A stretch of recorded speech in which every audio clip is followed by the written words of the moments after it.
Thanks so much for subscribing. In our upcoming videos, we're going to get back to our fun of sailing, visiting beaches and sandbars, private islands, and diving the reef. But in this video, we ran into some issues that you never want to have on the water. We just saw a boat go by and we know that he's absolutely a local. So the captain, I think, threw down the throttle so we could follow his line. The captain says this is our explore day, meaning we don't know what we're doing. We're exploring how stupid we are. No, we're not stupid. It's knock on wood. Up to this point, it's been okay. On the other side of this no man's land, there are boats, so we figure regardless of our draft, we might be all right. Ooh, now it's real shallow, slow. And once out of the shallows, we were able to speed up. This looks pretty fabulous. You want to try this? Anchor here? Yeah, does this sound okay with you? The plan was to anchor and dive and jump into this really deep water, just swim around and have a fun day, but we had no idea how fast this current was. Can't get in and swim. We have to set up the paddleboard, but when we get the paddleboard blown up, I can be tethered to the boat so I don't drift away. Since I couldn't swim, the next plan was to blow up the paddleboard and just explore around the mangroves. We're getting there.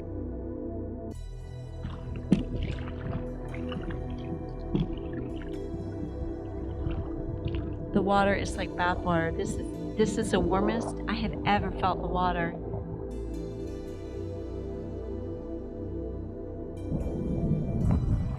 Or the Keys water.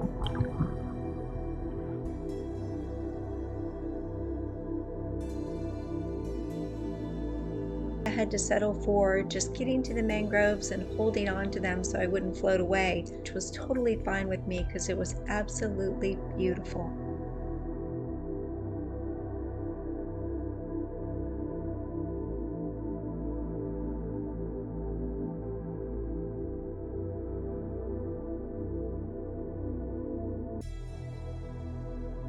So cool, look at their roots growing down like that.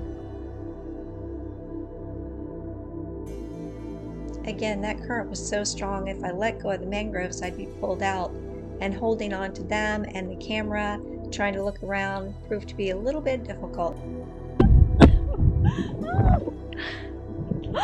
Okay. We're being pulled right out of there. That's pretty well it lasted. In our next trip out to Mud Key, we went through that same shallow area, but this time we saw a pod of dolphins. So I grabbed my snorkel mask, a line that was attached to the boat so I wouldn't float away, and jumped in time for them to just swim by me. Well, they came right to the back of the boat. I got them. Okay. It's working. Yeah, they went right past me. Made it back out to the Mud Keys. I will say it's not that quintessential soft beach-like sand. You do have to wear your water shoes because there's quite a bit of crunch going underneath.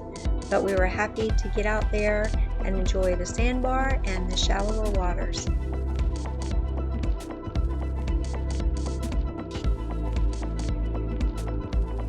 It was pretty quiet on this day, but you can see the weather wasn't that great. But when it's nice out and there's a weekend, it's really a party place. They have the tiki boats and charter boats that come, and people just float and drink and listen to music.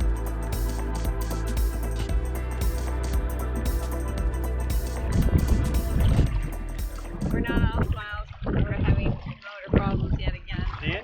The engine has made a whining noise, and we just drove through a lot of shallow water, hit bottom a few times, and picked up a lot of sand and grass.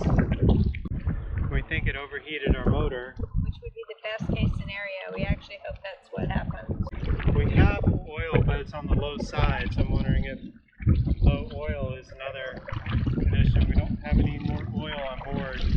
He said, I want to punch myself in the face until I knock myself out. It's so frustrating. So we're going to try to head back, and hopefully we won't have to call for a tow. Well, the motor did start, and we slowly made our way 16 miles to the nearest marina so we could haul out. There was no space at the marina for us to park and try to work, so we have located a Kmart where apparently no one wants to shop, and we're okay with that. Everyone's shopping online, thank goodness. The gear oil is bad. There's water in the gear oil, so that would explain the whining noise. This is like the oil's been diluted, so it's no longer lubricating. So how could water have gotten in there? There might be fishing line in the prop, or the seal might have leaked out here. So we're going to change the oil, which should keep the water out long on this trip. Are we going to take off the prop and check for fishing line, and are you going to seal the prop again? Yeah. So here's the bottom drain plug and its magnets.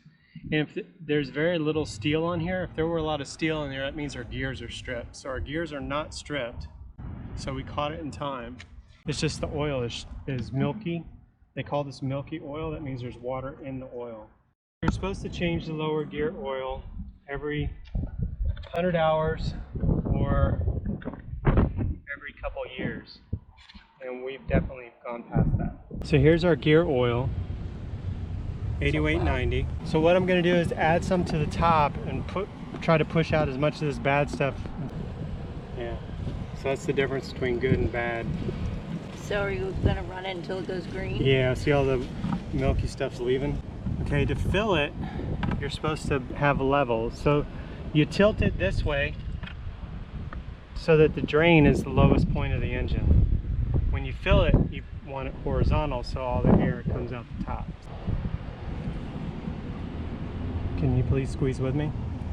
I'm kidding. Oh, I was going to hold it while you hold the bucket. There, I think we cleared like some blockage.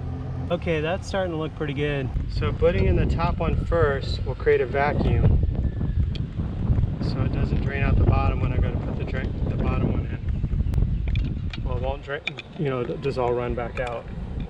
So other thing is when we hit the ground, we hit the sand a bunch. If it rocks the propeller back and forth, it can let water in past the seal. So we're just going to take it off to make sure there wasn't any fishing line. But the order is important. Pay attention to the order. I don't see any fishing line. That looks good. So with the motor issues resolved, we headed back to the marina.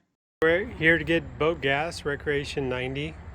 And the person before us, say what you want, but our engine does not burn $400 of gas. It's probably these quadruple center consoles we're seeing. That's crazy. Not this guy. I had a buddy that went on a friend's boat. It was a yacht, and he said, hey, you know what, I'll buy the gas. So he went to the counter and he goes, put the gas on my credit card. And he got the credit card receipt and it was almost 5,000 bucks. So that was a little detour from our regularly scheduled program of fun in the sun, sandbars, beaches, sailing, and diving the reef. But we look forward to getting back to that with you, and hopefully there'll be no more motor issues in the future.